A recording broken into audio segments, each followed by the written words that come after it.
மிதுன ராசிக்கு பார்த்தீங்க அப்படின்னா, கர்மாதிபதி என்று சொல்லக்கூடிய சனி பகவான் கர்மஸ்தானமான 10ஆம் இடத்திலிருந்து செயல்படுகிறார். நீங்கள் செய்த கர்மாக்கள் இப்போ திரும்பி வரக்கூடிய காலகட்டமாக இருக்கும். நல்லது செய்திருந்தீங்கன்னா கண்டிப்பாக உங்களுக்கு நல்லதே நடக்கக்கூடிய காலகட்டம். ஏன்னா 8 9ஆம் அதிபதி கூட, 8ன்றது அஷ்டமாதிபதி, 9 என்று திருகோணாதிபதி. ஒரு திருகோணாதிபதி கேந்திரத்தில் நிற்பதுன்றது ஒரு சிறப்பான மனிதனோட தொழில்களை நீங்கள் செஞ்சீங்க அப்படின்னாக்கா பெரிய லெவலில் லாபம் சம்பாதிக்கக்கூடிய அமைப்பு இருக்குது. நோய் விஷயங்கள் எடுத்துக்கிட்டால் அப்படின்னா எந்த மாதிரியான நோய் வருவதற்கான வாய்ப்பு சனி கொடுத்தால் யார் தடுப்பார் அப்படின்ற ஒரு பழமொழி இருக்குது. அவர் கொடுப்பதற்காக காத்து கொண்டு இருக்கிறார்.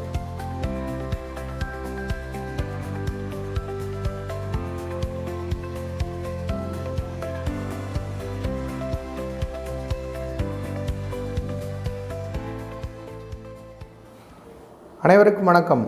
திருக்கழுக்குன்றத்திலிருந்து கோபு கணேசன். இன்றைக்கி நம்ம பார்க்க போகிறது சனி பயிற்சி பலன்கள் 2025. அதில் பார்த்தீங்கன்னா மிதுன ராசிக்கு இந்த வருடம் எப்படி இருக்கும் பார்க்கலாம். சனி பயிற்சி பலன்களில் மிதுன ராசியை பொறுத்த வரைக்கும் சனி பகவான் 9ஆம் இடத்திலிருந்து 10ஆம் இடத்துக்கு செல்கிறார். 9ஆம் இடமான திருகோணஸ்தானத்திலிருந்து மிக முக்கியமான 9ஆம் பாவகத்திலிருந்து 10ஆம் இடமான தொழில் ஸ்தானத்துக்கு செல்கிறார். ஸோ 9-10 சேர்க்கின்றது எப்பயுமே நல்ல விஷயம்தான். ஸோ பெரிய லெவலில் சக்ஸஸ் கொடுக்கக்கூடிய விஷயம். எக்கனாமிக்கில் இல்லை தொழில் சார்ந்த விஷயங்களில் பெரிய லெவலில் சக்ஸஸ் கொடுக்கக்கூடிய விஷயம். ஒரு அஷ்டமாதிபதியாகவும் இருப்பது தான் கொஞ்சம் ஒரு சில விஷயங்களை அபயோகத்தையும் செய்யக்கூடிய வாய்ப்பு இருக்குது. அதையும் நம்ம பார்க்க வேண்டியதாக இருக்குது.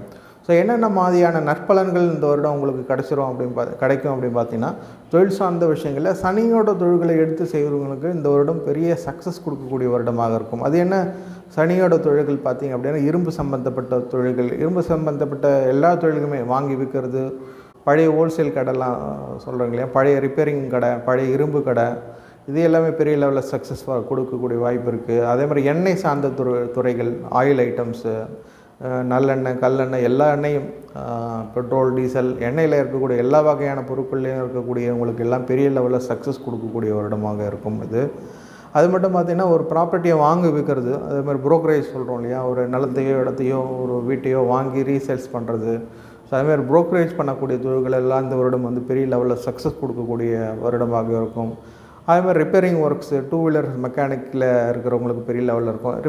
ரிப்பேரிங் ஒர்க் எந்த வகையான ரிப்பேரிங் ஒர்க்காக இருந்தாலும் சரி, ஸோ அந்த தொழிலில் நீங்கள் இருக்கிறீங்கன்னா பெரிய லெவலில் சக்ஸஸ் கொடுக்கக்கூடிய அமைப்பாக இருக்கும். ரிப்பேரிங்கிறது சனியோட காரகத்துவம் தான். வண்டி ரிப்பேர், 2 வீலர், கார், எல்லா வகையான ரிப்பேரிங் ஒர்க்கும் பெரிய லெவல் அதில் இருக்கீங்க அப்படின்னா பெரிய சக்ஸஸ் வருவதற்கான வருடமாக இந்த வருடம் அமைந்துடும். அதுமாதிரி பெயிண்டிங்கில் இருக்கீங்க அப்படின்னா அதுவும் பெரிய லெவலில் சக்ஸஸ் கொடுக்கும். கார் ரீசேல்ஸ் பண்ணுறது, காரை வாங்கி மறுபடியும் ரீகண்டிஷன் பண்ணி விற்கிறதுகள் பண்ணிகிட்ருக்கீங்க அப்படின்னா இந்த வருடம் உங்களுக்கு ஒரு சிறப்பான வருடமாக அமைந்துடும். அதேமாதிரி எள்ளு வாங்கி விற்கிறது, எள்ளுன்றது சனியோட மிக முக்கியமான காரகத்துவம், மிக முக்கியமான பொருள். அது சனியோட பொருள்ன்றதுனால அதை சேல்ஸ் பண்ணுறீங்க அப்படின்னா அதில் பெரிய லாபம் எடுக்கக்கூடிய வருடமாகவே இந்த வருடம் அமைந்துடும்.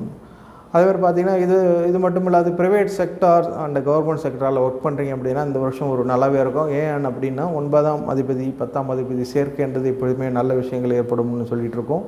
ஸோ உங்களுக்கு ப்ரொமோஷன் கிடைப்பதற்கான வாய்ப்பும் இருக்குது, இன்க்ரிமெண்ட் கிடைப்பதற்கான வாய்ப்பு இருக்குது. கொஞ்சம் தாமதமாக கண்டி தடை ஏற்படாது. சனின்றது ஒரு தாமதத்தை கொடுக்கக்கூடிய கிரகம், தடையை ஏற்படுத்தாதுன்றது உறுதியாக சொல்லலாம். ஸோ அப்போ மே மாதத்துக்கு அப்புறம் ப்ரொமோஷன், இன்க்ரிமெண்ட் இதெல்லாம் கிடைப்பதற்கான வாய்ப்பு இருக்குது. அதே மாதிரி பார்த்திங்கன்னா, ஒரு நீண்ட நாட்களாக திருமணம் ஆகாத இருக்கிறவங்களுக்கு இந்த வருடம் திருமணத்துக்கான அமைப்பு இருக்குது.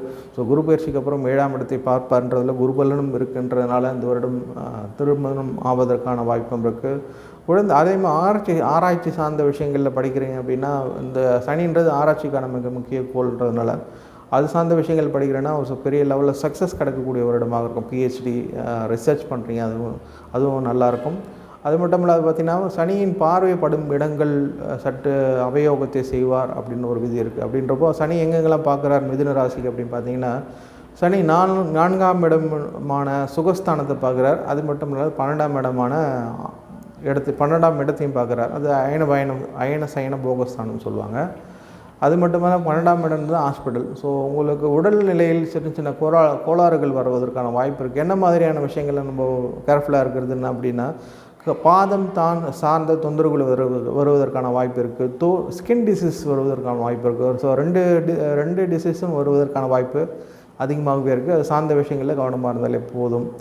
அடுத்தது பார்த்திங்க அப்படின்னா வெளிநாடு வெளியூர் போகிறவங்க, ஃபாரின் போகிறவங்கலாம் தாராளமாக இந்த வருடம் போகலாம். கடல் கடந்து போகிறவங்களுக்கு இந்த வருடம் ஒரு சூப்பராக இருக்கும். ஸோ 7ஆம் இடத்தையும் பார்க்குறதுனால வெளியிடங்களில் சென்று அயல்நாட்டில் சென்று பணம் சம்பாதித்து அங்கேயே வீடு வாங்கி செட்டில் ஆகிறதுக்கு வாய்ப்பு இருக்குது. க்ரீன் கார்டு வாங்குறதுக்கு வாய்ப்பு இருக்குது. எந்த கண்ட்ரியாக இருந்தாலும் போகலாம். ரொம்ப நாளாக முயற்சி பண்ணிகிட்ருக்கீங்க அப்படின்னா இந்த வருடம் கிடைப்பதற்கான வருடமாகவே இருக்கும். ஸோ இந்த வருடம் உங்களுக்கு கண்டிப்பாக கிடச்சிரும். ஸோ ஃபாரினில் போயிட்டு செட்டில் ஆகணும், ரொம்ப நாளாக கஷ்டப்பட்டு இருந்தீங்கன்னா இந்த வருடம் கண்டிப்பாக போகலாம், வெற்றி உறுதியாக கிடைக்கும். அடுத்தது பார்த்திங்க அப்படின்னா குழந்தைகள் பார்த்திங்கன்னா கல்வியில் கொஞ்சம் முயற்சி தேவை, கொஞ்சம் ஆழ்ந்து படிக்கணும்.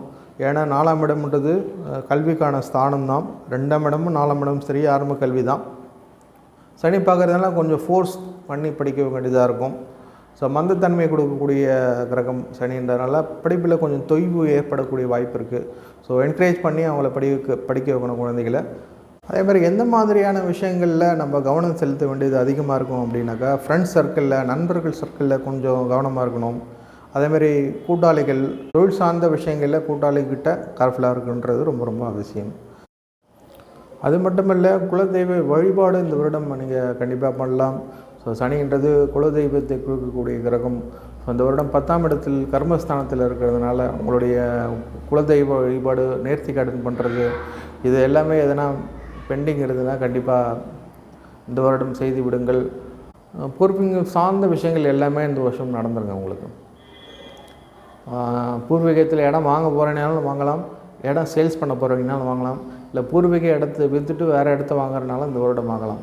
எல்லா வகையான சொத்துக்களை விற்று வாங்கக்கூடிய காலகட்டமாக இந்த வருடம் அமைஞ்சிடும் மிதுன ராசி நேயர்களுக்கு. சனி ஒரு கர்மகாரர் இல்லையா, அது மட்டும் இல்லாத 10ஆம் இடமான கர்மஸ்தானத்தில் ஒரு சனி உட்காந்துருக்காருன்றதுனால கர்ம செயல்கள், கர்ம வினைகள், கர்ம நோய்கள் வரக்கூடிய காலகட்டமாக இருக்கும். இதுவரை செய்த நல்லதும் சரி கெட்டதும் சரி திரும்பி வரக்கூடிய காலகட்டமாக இந்த வருடம் அமைதும். ஸோ இது வரைக்கும் நீங்கள் ரொம்ப கஷ்டப்பட்டு உழைச்சிருக்கீங்க, எந்த விதமான பலனே இல்லை அப்படின்னு நினச்சிட்டு இருக்கீங்கன்னா இந்த வருடம் அதற்கு உண்டான பலன்கள் உங்களை வீடு தேடி வரும். சனி கொடுத்தால் யார் தடுப்பார் அப்படின்னு ஒரு பழமொழி இருக்குது.